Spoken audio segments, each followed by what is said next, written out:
और मैं कई हफ्तों से यह कह रहा हूं कि राजनीति का ऊंट जबरदस्त करवट बदल रहा है। तो महंगाई और बेरोजगारी, क्या इनकी गूंज अब हमें राज्यों में सुनाई देने लगी है और यह गूंज क्या 2024 तक कानों में सुनाई पड़ती रहेगी? क्या महंगाई बेरोजगारी कर्नाटक में भी मुद्दा बने और हिमाचल में भी मुद्दा बने थे। राजनीति का ऊंट जबरदस्त करवट ले रहा है। मतलब ये कि देश में हालात बदल रहे हैं। जो सत्ता में बैठे उनके खिलाफ हवा बहनी शुरू हो गई।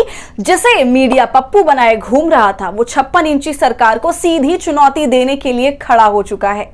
बेरोजगारी ने युवाओं का जीना हराम कर रखा है। महंगाई ने देश की कमर तोड़ रखी है और यही वजह है कि देश के एक भरोसेमंद पत्रकार अब इस बात का डंका पीट रहे हैं कि राजनीति का ऊंट जबरदस्त करवट ले रहा है।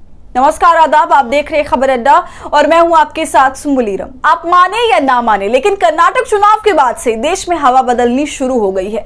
जो लोग अगले 50 सालों तक इस देश की सत्ता पर कब्जा जमाने का सपना देख रहे थे, अब उनके सपनों पर बुलडोजर चलता नजर आ रहा है। क्योंकि कर्नाटक चुनाव ने इस बात का भरोसा पूरे देश को दिला दिया कि नरेंद्र मोदी के चेहरे को हराया जा सकता है, अमित शाह के चाणक्य नीति को फेल किया जा सकता है।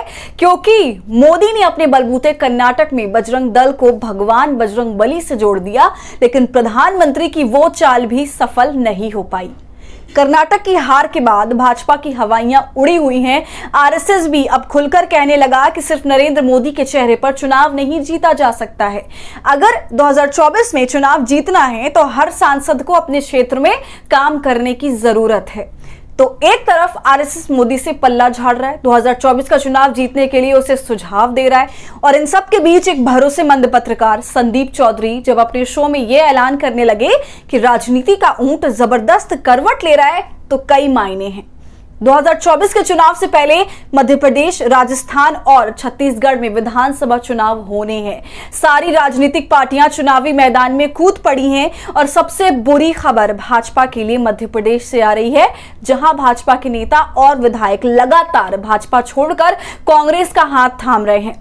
मध्य प्रदेश की भाजपा में जबरदस्त उथल पुथल देखने को मिल रहा है। अगर आप बारीकी से मध्य प्रदेश के घटनाक्रमों को देखें तो मध्य प्रदेश में आपको कर्नाटक की झलक नजर आएगी। कर्नाटक चुनाव से पहले भाजपा में हड़कंप मच गया था। भाजपा के मंत्री, विधायक और नेता बीजेपी छोड़कर कांग्रेस के साथ चले गए थे और कर्नाटक में कांग्रेस को जबरदस्त जीत मिली थी। अब वैसे ही हालात मध्य प्रदेश में नजर आ रहे हैं। मध्य प्रदेश को लेकर मोदी और शाह के बौखलाहट के कारण का अंदाजा इस बात से भी लगाया जा सकता है कि बीजेपी इस बार के चुनाव में किसी भी मुख्यमंत्री के चेहरे के साथ चुनावी मैदान में उतरने नहीं जा रही है।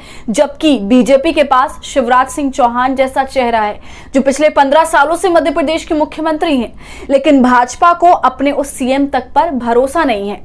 मध्य प्रदेश के बाद राजस्थान से भी भाजपा के लिए अच्छी खबर नहीं है, जबकि वहीं छत्तीसगढ़ कांग्रेस के हाथ एक बार फिर बिना किसी किंतु परंतु के आ रहा है। और सब जगह जो सबसे बड़ा मुद्दा है वो बेरोजगारी का है, महंगाई का है, और यही वो मुद्दे हैं जो भाजपा की सत्ता को उखाड़ने के लिए काफी हैं। बिल्कुल।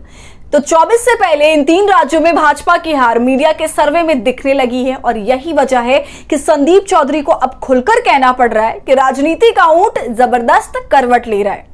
तो पूरी वीडियो पर क्या है आपकी राय, हमें कमेंट कर जरूर बताएं। और हमारे फ्री जर्नलिज्म को आपके सपोर्ट की जरूरत है, वो तभी होगा जब आप जितना ज्यादा थैंक्स बटन का इस्तेमाल करेंगे और इससे हमारी हौसला अफजाई करेंगे। साथ ही अगर अब तक आपने हमारे चैनल खबर अड्डा को यूट्यूब पर सब्सक्राइब नहीं किया है तो इसे अभी फौरन कर लें।